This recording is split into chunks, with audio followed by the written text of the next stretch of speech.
90s ಅಲ್ಲಿ England ನಲ್ಲಿ henry Royce ಅಂತ ಒಬ್ರು ಇಂಜಿನಿಯರ್ ಇರ್ತಾರೆ. ಅವ್ರಿಗೆ ಒಂದು ಡ್ರೀಮ್ ಇರುತ್ತೆ, ಜನರಿಗೆ ಒಂದು ಪರ್ಫೆಕ್ಟ್ ಕಾರ್ನ ಕೊಡಬೇಕು ಅನ್ನೋದು. ಅವರು ತನ್ನ ಸಣ್ಣ ವರ್ಕ್ ಶಾಪ್ ನಲ್ಲಿ ಹಾರ್ಡ್ ವರ್ಕ್ ಮಾಡ್ತಾ ಇರ್ತಾರೆ, ಅದ್ರ ಜೊತೆಗೆ ಒಂದು ಕಾರ್ ಕೂಡ ಮ್ಯಾನುಫ್ಯಾಕ್ಚರ್ ಮಾಡ್ತಾರೆ. ಆ ಒಂದು ಸಮಯದಲ್ಲಿ ಒಬ್ರು ರಿಚ್ ಬಿಸ್ನೆಸ್ ಮ್ಯಾನ್ ಇರ್ತಾರೆ, ಅವರ ನೇಮ್ ಚಾರ್ಲ್ಸ್ ರೋಲ್ಸ್. ಒಂದು ಬಿಸ್ನೆಸ್ ಮ್ಯಾನ್ಗೆ ವಿಪರೀತ ಕಾರ್ ಕ್ರೇಜ್ ಇರುತ್ತೆ.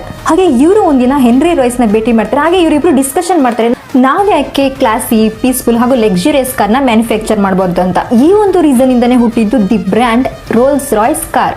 ಒಂದು ಕಾರ್ನ ಫೀಚರ್ ನೋಡೋದಾದ್ರೆ ಆಲ್ಮೋಸ್ಟ್ ಇಂಜಿನ್ ಸೌಂಡ್ 0 ಇರುತ್ತೆ, ಹಾಗೆ ಸ್ಟಾರ್ ಲೈಟ್ ರೂಫ್ ಇರುತ್ತೆ, ಪರ್ಫ್ಯೂಮ್ ಸಿಸ್ಟಮ್ ಇರುತ್ತೆ, ಹಾಗೆ ಗೋಲ್ಡ್ ಫಿನಿಶಿಂಗ್ ಇರುತ್ತೆ. ಈ ಒಂದು ಕಾರ್ ಕೂಡ ಹ್ಯಾಂಡ್ ಮೇಡ್ ಆಗಿರುತ್ತೆ. ಹಾಗೆ ಒಂದು ಕಾರ್ನ ಮ್ಯಾನುಫ್ಯಾಕ್ಚರ್ ಮಾಡಕ್ಕೆ ಸುಮಾರು 6 ತಿಂಗಳು ಬೇಕಾಗುತ್ತೆ. ಹಾಗೆ ಸ್ಪೆಷಲ್ ಎಡಿಷನ್ ನ ಕಾರ್ ಮಾಡಕ್ಕೆ ಸುಮಾರು 1 ವರ್ಷ ಬೇಕಾಗುತ್ತೆ. ಹಾಗೆ ಈ ಒಂದು ಕಾರ್ನ ಪ್ರೈಸ್ ನೋಡೋದಾದ್ರೆ 6 to 12 crore ಇದೆ. ಸೊ ಇದರಲ್ಲಿರುವಂತಹ ಸ್ಪೆಷಲ್ ಫೀಚರ್ ಇಂದ ರಿಚ್ ಪೀಪಲ್ ಗಳನ್ನ ಸ್ಲೋ ಆಗಿ ಅಟ್ರಾಕ್ಟ್ ಮಾಡ್ತಾ ಹೋಗುತ್ತೆ. ಹಾಗೆ ರಿಚ್ ಪೀಪಲ್ ನ ಡ್ರೀಮ್ ಕಾರ್ ಕೂಡ ಆಗ್ತಾ ಹೋಗುತ್ತೆ. ಈ ಒಂದು ಕಾರ್ನಲ್ಲಿ ಇನ್ನೂ ಒಂದು ಇಂಟ್ರೆಸ್ಟಿಂಗ್ ಫ್ಯಾಕ್ಟ್ ಇದೆ. ಅದು ಏನಂತ ನೋಡೋದಾದ್ರೆ, ನಮ್ಮ ಹತ್ರ ಜಸ್ಟ್ ಹಣ ಇದೆ, ನಾನು ರಿಚ್ ಪೀಪಲ್ ಅಂತ ಹೇಳಿದ್ರೆ ಈ ಒಂದು ಕಾರ್ನ ಬೈ ಮಾಡೋಕೆ ಯಾವುದೇ ಕಾರಣಕ್ಕೂ ಸಾಧ್ಯ ಇಲ್ಲ.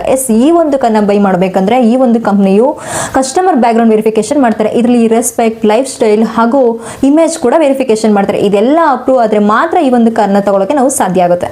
ಸೊ ಈ ಒಂದು ಇನ್ಫಾರ್ಮೇಶನ್ ನಿಮಗೆ ಇಷ್ಟ ಆಯ್ತು ಅನ್ಕೊಂತೀನಿ. ಇದೇ ತರ ಇನ್ಫಾರ್ಮೇಶನ್ ವಿಡಿಯೋಗೆ ನನ್ನ ಅಕೌಂಟ್ನ ಫಾಲೋ ಮಾಡಿ.